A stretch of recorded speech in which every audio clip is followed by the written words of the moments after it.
When I found out I was pregnant, I felt unsure if I was physically, mentally, and spiritually ready. But I decided to focus on what I had power over, my nutrition.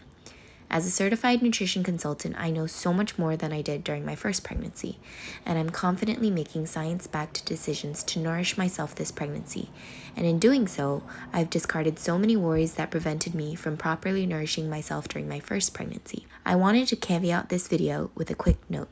I was able to confidently commit to the decisions I'm about to share with you because I am very well versed on what foods to focus on, food safety, and food quality as it applies to pregnancy.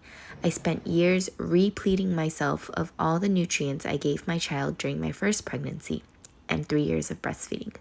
That said, I'm sharing my personal decisions that helped me through the first trimester. With that, let's hop in. So one of the big differences between my previous pregnancy and this pregnancy is that I have chosen not to take a prenatal supplement. The reason being, I would get severe digestive upset. I was just not digesting any of my food and I felt more sick on the prenatal versus off of it. The reality is there's no such thing as a perfect prenatal. Every body is different. Everyone has a different health history, and your body absorbs nutrients better through food because the nutrients in food are bioavailable. Personally, another reason why I'm choosing not to take a prenatal supplement is because I dwell on the suboptimal ingredients that are in whatever I'm taking, and I know the ramifications that are going to happen down the line if I'm consistently taking something with suboptimal ingredients. Also, as a nutrition consultant that specializes in pregnancy nutrition, I felt very confident with my decision because I know which foods to focus on, which nutrients to focus on to cover all my bases as well as the baby's bases per trimester. While I don't have control over my age, my atmosphere, nutrition is something that you have control over. That made me feel really empowered as a pregnant mom. I think it really helps that I'm not afraid of eating nutrient-dense foods, even though there are a lot of pregnancy myths out there where people tell you not to eat a certain food because it could be harmful to you or your baby. And I'm excited to dig in and share which foods I focused on this first trimester and which foods I craved and which foods helped me with my nausea. For the record, none of this is medical advice. I am not a doctor. I am a certified holistic nutrition consultant for pregnancy, postpartum, and baby nutrition. I'm sharing my journey because I found it to empower a lot of other women to nourish their bodies. So let's address the elephant in the room, nausea, otherwise known as morning sickness, which is a misnomer because it is kind of like an all-day sickness. Good news is that 60% of pregnant women do phase out of that nausea stage after the first trimester. I'm thankful to be one of them because when you're nauseous from morning sickness, a day feels like forever. But I want to encourage other mamas to remind yourself that this too shall pass, and I have some tips for you when it comes to alleviating some of your nausea, and it's very different from the conventional tips. First and foremost, amongst my clients and myself, focusing on protein is key. A lot of people will say have a piece of bread or crackers by your table so that when nausea hits, you could just stuff yourself with that and you'll feel better soon. The thing is, nausea is closely tied to blood sugar. When your blood sugar levels are low because you've been fasting all night, they're dipping, then you start to feel nauseous, and therefore people say eating something like crackers is going to be helpful because all of the sugars that are in the starches are going to make your blood sugar go up. And yes, you'll feel better for a little bit, but what goes up must come down. So as the blood sugar rises up, you're fine, and then it begins to crash. And in that crash or that downfall of your blood sugar levels, you start to get nauseous again. This just happens over and over throughout the day for a lot of people. Unfortunately, people have not been advised to focus on protein very often. If you want something by your bedside table to just grab first thing in the morning because you are experiencing nausea as soon as you open your eyes, I'd recommend something that has a lot more protein and fat, like tree nuts, cashews, almonds, pumpkin seeds. Because if you are going to be reaching for starch or something carby on an empty stomach, you're just going to put yourself on the blood sugar roller coaster ride and you're going to feel nauseous over and over all throughout the day. The reality is that 90% of pregnant women experience cravings, and yeah, cravings are going to come and they're not all going to be good for you. For me, I craved a lot of noodles, pho, but I made sure that it was paired with protein, and I ate my protein first.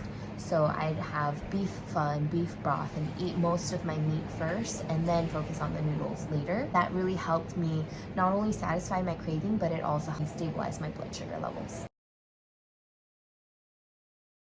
Another thing that helped me, finishing off my meal with some fresh and local fruit, specifically papaya. There's also an enzyme in the fruit that helps you with nausea, but I also think that my craving for fruit after each meal has to do with the fact that vitamin C is super important during your pregnancy. Lastly, when it comes to food and helping my body survive through this phase of nausea, was certain teas. I find it interesting that teas like the Dandy Blend or dandelion root tea was helpful for me because dandelion is known to help your liver, and your liver is so critical for hormone balance.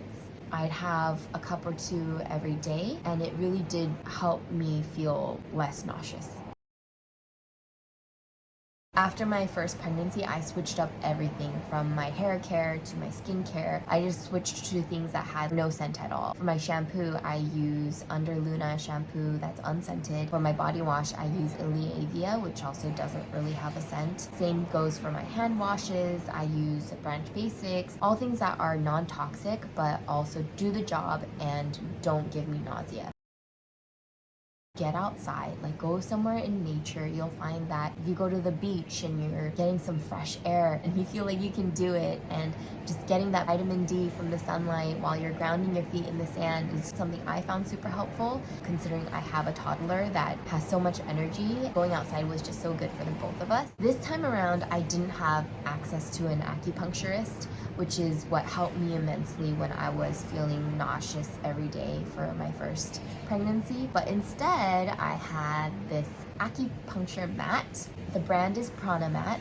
It's amazing. Honestly, I didn't buy it thinking I'd get pregnant. I bought it because whenever I go to get acupuncture done, if I have a stiff muscle or a stiff neck, it can relieve it, and it also relieve my body of tension and help me go to sleep. So I bought it for myself pre-pregnancy, but now I use it to, yes, help me go to sleep because it's harder to go to sleep when you're pregnant. Also, I use it to help me with my nausea. I can't recommend it enough. Oh, and before I forget, if you have friends or family, if they can come help you cook because the smells are just too triggering, that I found was super helpful. While I am one of those people who try to do everything for myself, I've learned that it's okay and it's good to ask for help and just to receive. You're building a baby from scratch. Having my husband cook breakfast, having my mom swing by to make me some meals that I was craving really was a lifesaver and let me get a few hours of rest and extra time to bond with my child was really invaluable. A common condition in pregnancy is constipation. Instead of relying on stool softeners or things that have questionable ingredients, I really recommend my clients to focus on fiber. For me, that looked like adding acacia fiber to my daily smoothies, which I also add a scoop of Be Well by Kelly protein into. Combination of having fruit, protein, and sufficient fiber really helped me to move things along. Even though in this first stage of your pregnancy, you do feel a lot of bloating and indigestion naturally because progesterone levels are increasing. Other first trimester pregnancy conditions include your immune system getting a little weaker because your body doesn't want to treat this child that's developing in your body as an intruder. Your body is super intelligent and it decreases its immune system strength. That's why when you're pregnant, you are more likely to get ill. I don't catch colds around, but when I'm pregnant, I get a cough, I get a sniffle. Something that I found super helpful is bee propolis.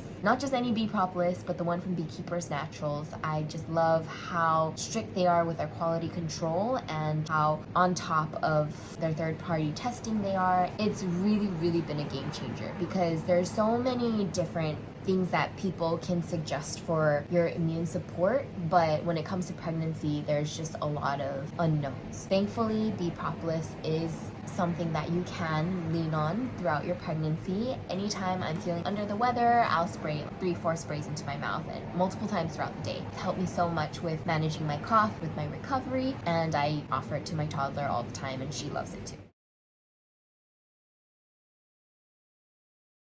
I focused on dishes that had eggs as a primary ingredient just because I am so aware of how nutrient dense eggs are. Choline is super important during the first trimester and beyond. There is no food that contains as much choline as a single egg yolk. So I did my best to consume at least 3 a day. I found that trying out different forms of egg was super helpful. Figuring out kind of what works for you and what tastes good to you, I find to be super important.